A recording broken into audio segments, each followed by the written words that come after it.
Faith Time is our weekly conversation on matters of faith, and joining us this morning is Ricky Watt with Haven Woods Baptist Church. Good morning, sir. Good morning. Thank you for having me. We are talking about the subject of daily devotionals, how to make that a regular habit in our lives. So when you write a devotional, what do you write about?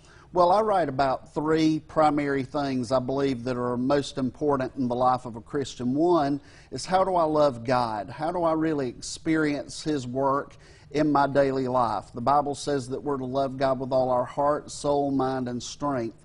But also it says that I'm to love my neighbor as myself. So how do I take those principles of my love for God and apply it into how I relate to others?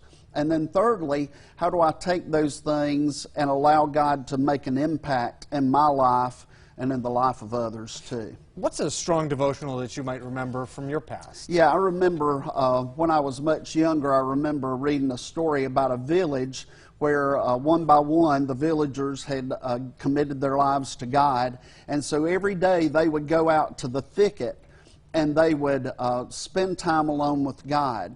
Well, as they did that day after day, they began to wear a path from where they were to the place that they met with God.